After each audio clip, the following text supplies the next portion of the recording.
Ka sarkar jala ha ka bar kalapentep ba ka sarkar ka penkre minta ban pyntreikam no ya ka scheme bakar pang ya ki nongthoh khubor balatep kum ka journalist welfare scheme ya ka ni lapentep documentary katanan information and republic relation kong ampri lingdo haba jubab ya ka jinkli balawanra do MLA ka BJP na South Shillong ba Shanbor Shulai Ubadawa ya ka jingdan kam ban kentiu ya ka journalist welfare fund halor kani ka Myntri kala pentep ru ba ka sarkar minta ka dang pankre ban wanra ya ka Meghalaya journalist scheme 8,000 arpsaw ka padang don minta ha ka jing penbet penbiang.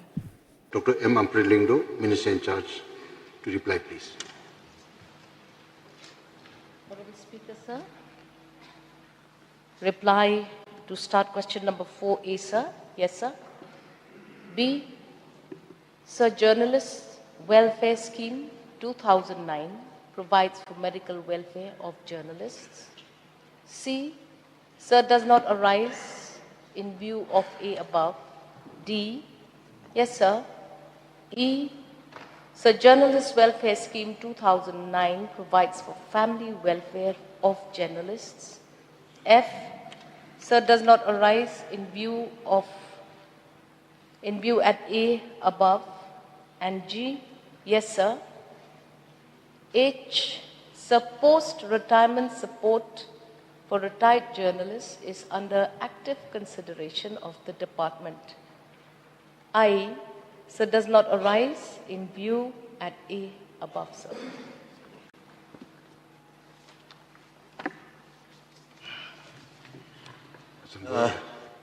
Sir, may I know from the Honourable Minister in charge, please, with regards to the reply of question 4B. Journalist Welfare Scheme 2009 provides for medical welfare of journalists. Can the Honourable Minister specify the amount in details?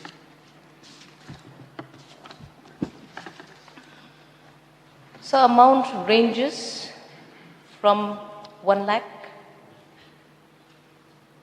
for journalists losing their lives, and medical treatments range from 50,000 onwards, sir, to about 1 lakh. One more question, Mr. Speaker, sir. With regards to reply, question number 4E.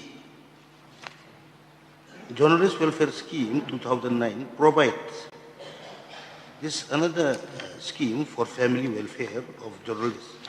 May I know from the Honourable Minister in charge what kind of benefits are being provided to the family of the journalist?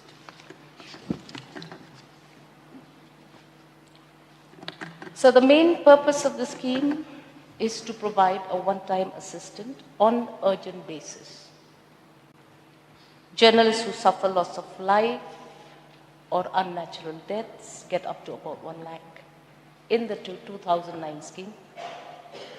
Journalists who suffer permanent disabilities, etc., get approximately about 50,000. Relief to journalists in case of extreme hardship on account of illness, up to a maximum of 50,000 at one time. Some journalists have also got it 2 times. So we also have, in order to administer this, we have a committee. It's called the Journalist Welfare Scheme Committee. Then, sir, we have a corpus fund at that point of time of 5 lakhs, always placed at the disposal of the DIPR budget. Then we also have these schemes specifically for accredited journalists only. So, journalists who suffer loss of life also in unnatural death circumstances also are given a relief of 1 lakh. Yes, sir. As of today, these are the different parameters applicable and available for journalists in general. One more supplementary. Based on the reply of the Honorable Minister, the details of amount provided for the family of the journalist and medical welfare for the journalist, since I feel it is very, very less, I would like to request the Honorable Minister to kindly look into this matter, and with a request to kindly enhance it to another 100%.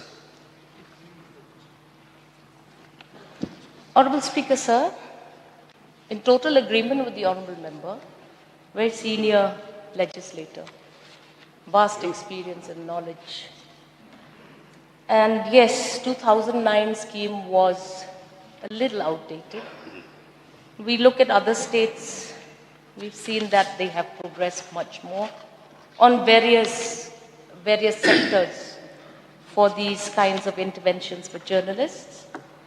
Hence, we are now in the process of proposing the Meghalaya Journalist Welfare Scheme 2024. It is at a stage which is very advanced. In fact, we are now looking at a corpus availability of fund of not less than 35 lakhs, because 5 lakhs is very meager. In fact, there are different heads where we are now looking at not just 100% increase, a 500% increase from 1 lakh to 5 lakh for deaths of journalists. Then treatment from 50 to 3 lakhs, from 50,000 to 3 lakhs. And so we are also encouraging journalists to register with the MHIS scheme, which is very beneficial for all journalists. We are also proposing some specific funding for health, cashless treatments of journalists, but then all of this, sir, is in a proposal stage. So we are aware that there are certain states closer to us, like Assam, where they have pension, retired journalists for pension. And we are looking at a possibility. Do not want to commit much here, sir, but we are concerned and we are seeing whether that will be a possible thing in the immediate future. Thank you. Yes, Honorable, please. Honorable Speaker, sir, when we talk about the issue about journalists within a state, within the country as a whole, we understand they are the pillar of democracy, fourth pillar of democracy. At the same time, in collecting information and then distributing information to the public at large.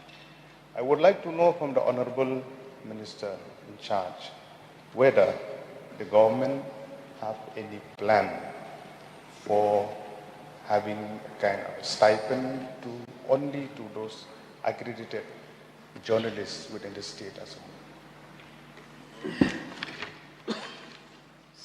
So, it is factual that not all media houses have a regular or a similar slabbing of salary or remunerations for journalists. And it is also a fact that some journalists suffer greatly because of these difficulties of irregular payments. We completely share this concern. However, journalists are employed by independent or private entities. And yes, we are looking at accreditation procedures so that these journalists are taken care of by their employing agencies. And we hope to see a day that any journalist earning less than 15,000 should at least be covered by the Employment Provident Fund Organization scheme of the country, and that each of these independent agencies take care for the welfare of journalists. We are also considering actively a housing proposal for journalists, because at least if we can provide shelter to the journalists, it's better. But everything is at a preparatory stage. We are committed as a government, and we hope that we'll do better justice to the predicament of journalists in general, sir. One more. Yeah. We are all accountable to proper information, especially nowadays with circulation of fake news, coming up of YouTubers with authorized, unauthorized, and we have seen people at large, they has been misled. So whether the government has planned to have a proper sensitization to all the journalists from time to time to enhance their skills, so that the public at large, they will have a proper information at the ground.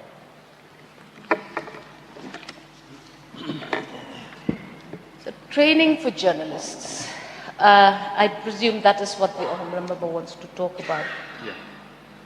So yes, it would be an ideal situation where we do support journalists, and yes, we do support journalists from various medias to attend various programs and other activities that they so get invited to.